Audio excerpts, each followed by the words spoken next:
বাংলাদেশে ডক্টর জাকির নায়েক আসবে, ভারতের টেনশন আসবে, আমাদের দেশে আর টেনশন করে ভারতের লোকেরা, কথা বলে না কেন? অনেক উদ্বেগ, তারা বিভ্রান্তিকর বক্তব্য ছড়াচ্ছে যে ডক্টর জাকির নায়েক আসলেই বাংলাদেশে গ্রেফতার করা হবে। কতই সহজ, বাংলাদেশের মানুষকে তো চেনেন না, ধুতি নিয়ে যাইতে পারবেন না। কথা বলে না,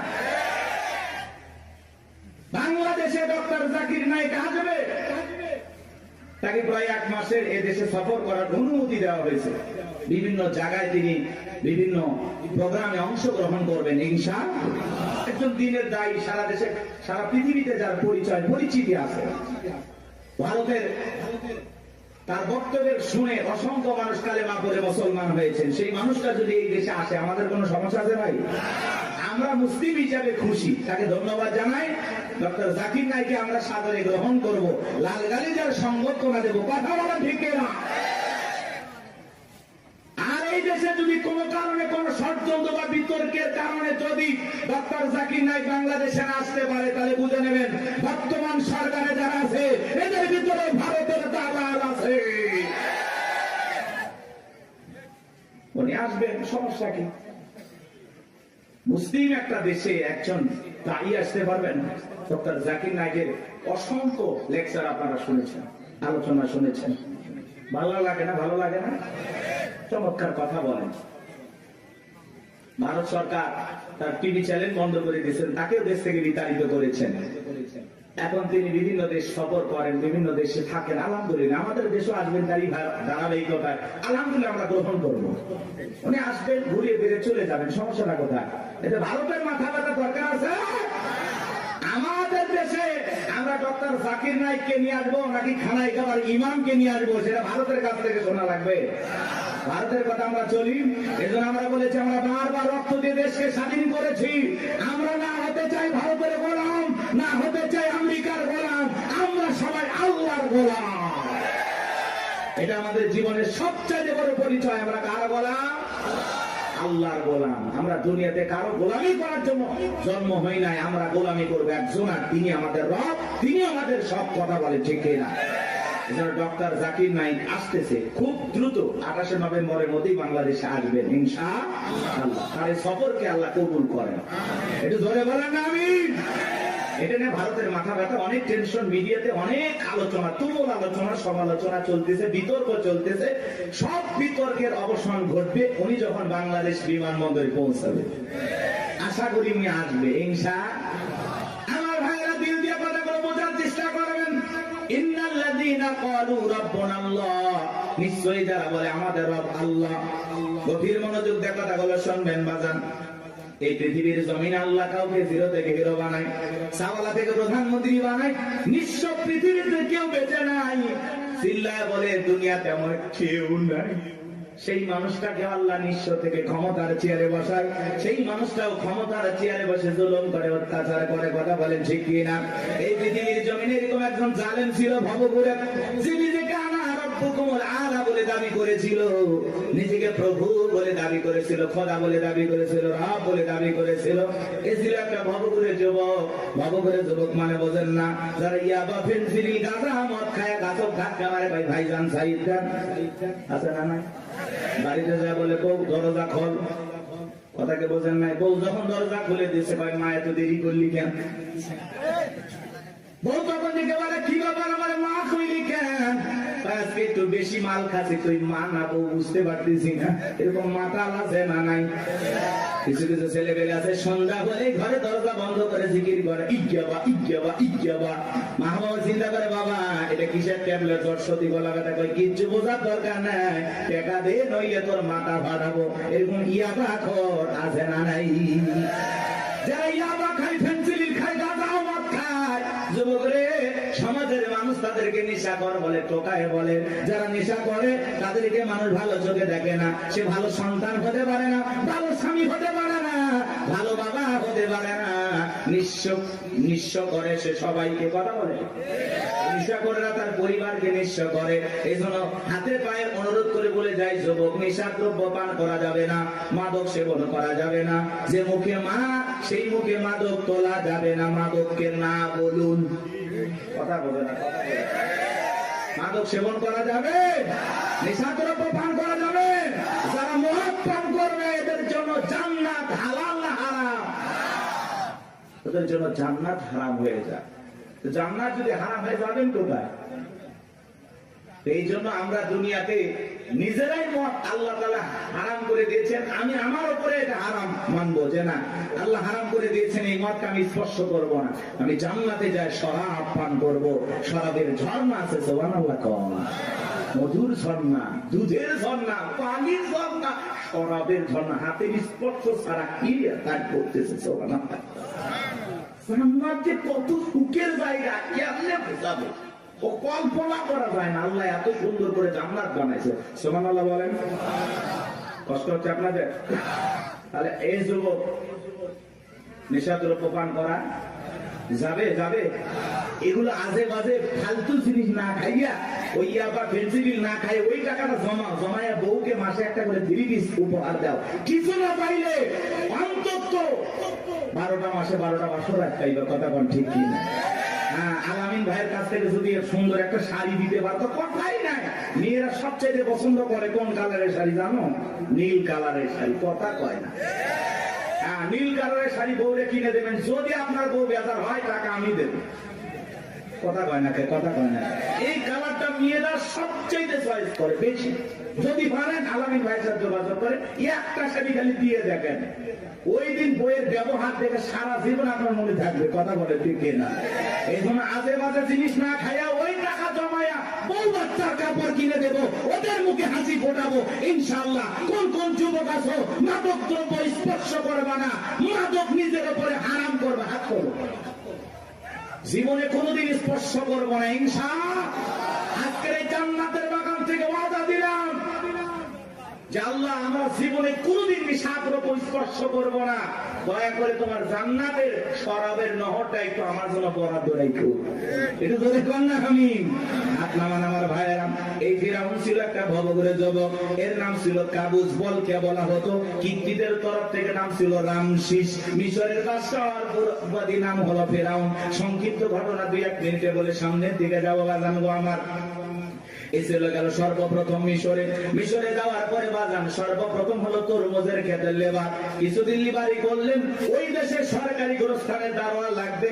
ঢোলপিটায় খবর দেওয়া হলো, হাজার হাজার মানুষ লাইনের ভর্তি হয়ে গেছে গোরস্থানের দারোয়ান হওয়ার জন্য। 1-2 জন ইন্টারভিউ দিতে দিতে যখন ফেরাউনের পালা, ডেকে বলে বাদশাহ, খুব বড় আসামে বিদেশ থেকে আপনার কাছে এসেছি, যদি চাকরিটা দেন উপকৃত হব। এমন ভাবে কথাগুলো উপস্থাপন করলেন, বাদশার মায়া লাগে গেল। বলে আপনার সাথে ভালো মানুষ মিশর আর কেউ নাই। বুক করা আসামে বিদেশ থেকে আসছি, পরিবার পরিজন আছে, দয়া করে যদি চাকরিটা দেন সারা জীবন আপনার প্রতি কৃতজ্ঞ থাকবো। এমন ভাবে কথাগুলো বললেন, কথা আছে দুষ্ট লোকের মিষ্টি কথা। বাদশার ভালো লেগে গেল। বাদশা ডেকে বলে ইন্টারভিউ বন্ধ করো। এই কাবুস নামের ছেলেটাকে মিশরের সরকারি গোরস্থানের দারোয়ানের চাকরিটা দেওয়া হলো। এইবার সরকারি গোরস্থানের দারোয়ানের চাকরি পাওয়ার পর ফেরাউন চিন্তা করে, বাদশা প্রতি মাসে বেতন দিবে ঠিক আছে, কিন্তু এই টাকা দিয়ে চলবে না, আমার সাইড ইনকাম করা দরকার। এইবার যারা লাশ দাফন করতে আসে ওদেরকে ডেকে বলে, শোনো, লাশ প্রতি একটা করে দিরহাম যদি দাও লাশ দাফন করতে দেবো, না হলে লাশ দাফন করতে দেবো না। জনগণ টেনশনে পড়ে গেল, একটা দিরহামের জন্য বাদশার দরবার বিচার নিয়ে যাব, লাশ পয়সা করলে শেষ হয়ে যাবে, যদি পাই 1 টাকাই ছেলেটাই পাক। এই কথা ভেবে জনগণ একটা করে দিরহাম ফেরাউনকে দেওয়া শুরু করলো। আপনারা বলেন তো বাংলাদেশের মানুষের নাম কি? ঘুষ। ঘুষ 1 টাকা হইলে ওটা কি? ঘুষ। এটা কিন্তু বাংলাদেশে আছে, আছে, আছে।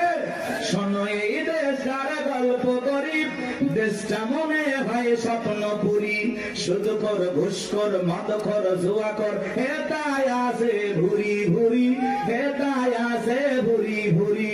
এ দেশে অসৎ কামাই কেউ করে না, তবে ঘুষের টাকা পেলে কেউ তো ছাড়ে না। টেবিলের নিচ দিয়ে হাত বাড়িয়ে কালো টাকাটা নেই সারিয়ে, টেবিলের নিচ দিয়ে হাত বাড়িয়ে কালো টাকাটা নেই সারিয়ে, করছে ওরা বড় দেশের চুরি, করছে ওরা বড় দেশের চুরি। শোনো এ দেশটার গল্প করি, আছে না নাই আমার ভাইয়েরা? একটা করে দিরহাম জনগণ দেওয়া শুরু করলো। আল্লাহ রাব্বুল আলামিন ওই সময় একটা মহামারী দিল। 2020 সালে আল্লাহ তাআলা আমাদেরকে একটা মহামারী দিয়েছিলেন, ধরো না ছুঁয়ো না, নাম হলো করোনা। করোনা রোগে আক্রান্ত হয়ে বাবা মারা গেছে, ছেলে বাবার লাশটাও দেখতে যায় নাই, বাবার কবরে মাটিও দেয় নাই। বাবার সম্পত্তি ভালো লাগে, মৃত বাবার লাশকে বোঝা মনে হয়। কথা বলে। মায়ের করোনা হয়েছে, জঙ্গলে ফেলা আসছে। বন্ধুর করোনা হয়েছে, বন্ধু দেখতে যায় নাই। ভাইয়ের করোনা হয়েছে, ভাই দেখতে যায় নাই। স্বামীর করোনা হয়েছে, স্ত্রীর কাছে যায় নাই। খাবারের প্লেটটা সাজায় লম্বা একটা বাঁশের লাঠি দিয়ে আস্তে করে স্বামীর ঘরে খাবার ঢোকায় দিয়েছে। কথা বলেন। স্বামী যখন সুস্থ হয়েছে, বিবি কাছে ডাকে বলে, জোসনার বাপ, আমি তোমার কত ভালোবাসি তুমি জানো না। শাড়িটা দিয়ে সুন্দর করে মুখটা মোছায় দিতেছে, আর ডেকে বলে, জোসনার বাপ, তাহাজ্জুদ পড়ে পড়ে তোমার জন্য দোয়া করেছি, আল্লাহ আমার জোসনার বাপের হায়াত বাড়ায় দাও। স্বামী মনে মনে হাসে আর বলে, বিবি রে, তুই যে আমার কত ভালোবাসিস আমার বোঝা হয়ে গেছে। আমি যখন অসুস্থ ছিলাম, জানালা দরজার দিকে তাকায় একটা মেয়ে বুঝি দরজা জানালা করে গল্প করবি, দুইটা কথা বলবি, একবারও দেখা করলি না। মোবাইলে তোর ছবি দেখে দেখে মনের দুঃখের কথা ভুলে যাইতাম। তুই যে আমার কত ভালোবাসিস প্রমাণ আমি পাইছি। আমি যখন অসুস্থ ছিলাম, আমারে তুই বাঁশ দিয়া খাওয়াইছিস। কথা বলে না। এজন্য করোনা মহামারী বুঝে দিয়েছে, দুনিয়াতে কেউ কারো আপন না। কথা বলেন, কথা বলেন, সত্য না মিথ্যা? ওই সময় একটা আতঙ্ক, ভয়, কেউ কারো কাছে যায় নাই। বাজানো বাবার এই দুনিয়াতে একটা করোনা মহামারীতে মানুষ মারা গেল, মানুষ আর একটা মানুষের কাছে গেল না, বাবার কাছে সন্তান গেল না। তাহলে ভেবে দেখেন বাজান, দুনিয়াতে কেউ কারো আপন না, সব মিথ্যা মায়া, মিথ্যা মায়া। কথা বলেন। আপনি কি মনে করেন আপনি মারা গেলে আপনার পরিবারের লোকজন আপনাকে ছাড়া অচল হয়ে যাবে, তারা ভেঙে পড়বে? কিচ্ছু হবে না তাদের। আপনি মরে গেলেও আপন গতিতে আপনার পরিবারের লোকজন তাদের জীবন সাজাবে। আপনার জন্য কেউ অপেক্ষা করবে না। আপনার জন্য পৃথিবীর কোনো কিছু থেমে থাকবে না, না দোকান, না ব্যবসা প্রতিষ্ঠান, না আপনার স্ত্রী, না আপনার সন্তান, না আপনার ব্যবসা বাণিজ্য খাবার, কোনো কিছুই থেমে থাকবে না। আপনি মরে গেলেও সব আপন গতিতেই চলবে। কথা বলে ঠিক না? বরং আমরাই বেশি বেশি ভাবতেছি যে আমি মরে গেলে আমার পরিবারে কি হবে না হবে। ওদের কথা ভাবতে গিয়ে আমরা আখিরাত ভুলে গেছি। এজন্য আসুন আখিরাতকে টার্গেট করি। কথা বলে না, আখিরাতকে টার্গেট করি। এর মধ্যে দুনিয়া যতটুকু হয় হইলেও আলহামদুলিল্লাহ, না হইলে আলহামদুলিল্লাহ। কথা বলে ঠিক না? কিন্তু বেশি দুনিয়াকে টার্গেট করলে আখিরাত আমাদের কাছ থেকে দূরে সরে যাবে। এজন্য আমরা দুনিয়া টার্গেট করবো না, আখিরাত। আমাদের কার প্রয়োজন বেশি? আল্লাহকে প্রয়োজন দরকার না? তাহলে আখিরাতকে টার্গেট করতে হবে। এই পৃথিবীতে আল্লাহ হলো আমাদের সবচেয়ে আপন। স্ত্রী বলেন, সন্তান বলেন, সবাই স্বার্থ, স্বার্থ, স্বার্থ ছাড়া কেউ আপনাকে চেনে না। পুরুষ হলো টাকা কামানোর মেশিন। পুরুষের টাকা আছে, পুরুষের পাশে সবাই আছে। পুরুষের টাকা নেই, পকেট ফাঁকা, রাস্তার ভিক্ষুকও আপনার সাথে দেখা করবে না। কথা বলে ঠিক না? টাকা আছে, পুরুষের সম্মান আছে। টাকা আছে, পুরুষকে সবাই চেনে। সবাইকে বোঝেন নাই? ওই যে গান শুনছেন না, গান শুনছেন, ওই দিকে যাবো না, রাগ করছেন। আপনারা তো রাগ করতেছেন। কি করবো না দোয়া করবো বলেন? আচ্ছা বলেন তো, পুরুষ হলো প্রয়োজন মিটানোর মেশিন। টাকার প্রয়োজন, সম্পদের প্রয়োজন। কথা কয় না কেন? এই প্রয়োজন মিটানোর জন্য আল্লাহ আমাদের দুনিয়ায় পাঠাইছে। কথা কি বুঝতে পারতেছেন বাজান? মন খারাপ করবেন না। যে কথা বলতে চাচ্ছিলাম বাজান, দিল দিয়ে কথাগুলো বোঝার চেষ্টা করবেন, গভীর মনোযোগ দেবেন, সামনে গেলে মজা পাবেন। এই যুবক, তোমরা নিরাশ হয় না, তোমরা যুবক, আমি যুবক, তোমাদের মনের দুঃখটা কি বুঝি। একটু অপেক্ষা করে, তোমাদের জন্য স্পেশাল কিছু আলোচনা মাথার মেমোরিতে সেভ করা আছে, সময় মতো ডাউনলোড দিয়ে শোনায় দেব। মা বোন যারা বসে আছেন, মা একেবারে নিরাশ হবেন না। মা মহিলা প্যান্ডেল মা বোনদের জায়গা হচ্ছে না, আমি শুনেছি। আর পাগলিদের জায়গা একটু বেশি লাগে। ওদের ঘরেও যদি কোন দখল করতে চাই, বাহিরে গেলে দখল করতেছে। কথা কন না কেন? এই যে মা বোনদের জন্য কিছু ওয়াজ করা দরকার আছে না নাই? কিছু বাঁকা পথে মা বোন চলে, বাঁকা পথে চলা মা বোনদেরকে ওয়াজের মাধ্যমে আজকে একটু সোজা করা হবে। একটু সময় দেন, সামনে যায়। আমার ভাইয়েরা চলেন, সামনের দিকে যায় বাগান। ওই ডায়রিয়া কলেরা মহামারীতে হাজার হাজার মানুষ মারা গেল।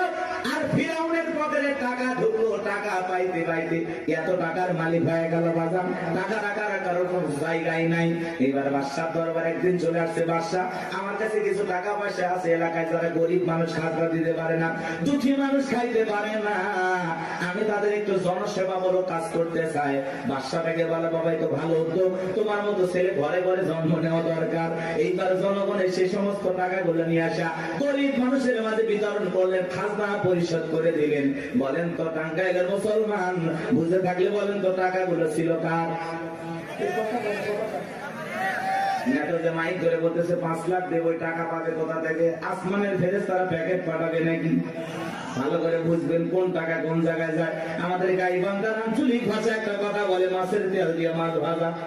কথা কি বুঝতে পারতেছেন? জনগণের টাকা জনগণের মাঝে বিতরণ করে ফাও ফাও বাহাবা পাইলু। জনগণ থেকে বলে, আরে রাজ্যের বাদশা যদি এই ব্যক্তি না হয়া গোরস্থানের ছেলেটা হইতো, না জানি আমাদের কপাল খুলে যেত। নির্বাচনের আগে একটু জনসেবামূলক কাজ করা দরকার আছে না নাই? আমাদের একটা নেতা কাঁচা রাস্তা মানে মাটি রাস্তা পর্যন্ত বাজান ইট পাঠতেছে, 2 গাড়ি ইট পাঠতেছে। মানুষজন বলে, বাবা ইট পাঠতেছে, তুমি তো এখনো নেতা হয় নাই, কারণটা কি? ছেলেটা বলতেছে, আপাতত ইট পেলে দিলাম, আর ভবিষ্যতে আমার মার্কায় যদি সিলভারে এলাকার নেতা বানা দিতে পারে, আমার 1 নাম্বার টার্গেট এই কাঁচা রাস্তা পাকা করা। এই রাস্তাতে আপনাদের ছেলে স্কুলে যাইতে পারে না, আপনারা হাটে বাজারে যাইতে পারেন না, মাঝে মাঝে আপনাদের কথা মনে হলে রাতে ঘুম আসে না। কি অভিনয়! নেতা হতে গেলে অভিনয় জানার দরকার আছে তো না? কথা কয় না। যারাই নেতা এরাই কিন্তু পুরোটা কি অভিনেতা। অভিনয় না জানলে নেতা হওয়া যায় না বাজান। ভালো করে বোঝার চেষ্টা করবেন। জনগণ বিশ্বাস করে যদি নেতার মার্কায় সিলভারে নেতাকে নির্বাচিত করে, নেতা তো এলাকায় থাকে না, ঢাকা শহরে বান্ধবী নিয়ে ঘুমায়। কথা বলেন ঠিক কি না? মার্কা থাকে যে কয়দিন, নেতার আনা গোনা সে কয়দিন। আমরাও জনগণ কম খারাপ না। 1.5 টাকার বিরিয়ার 3 টাকার চা খায় কি স্লোগান? বল্টু ভাইয়ের চরিত্র ফুলের মতো পবিত্র।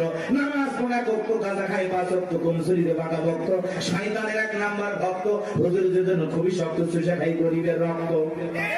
পোস্টার লেখা যে গরিবের বন্ধু, ভোট দিয়ে দেখেন গরিবের কয় নাম্বার শত্রু। কথা বলে একটা ভিক্ষুক মহিলার দিকে 500 টাকা দিয়ে বলে, আপনার চেহারার মাঝে আমি আমার মাকে খুঁজে পাই।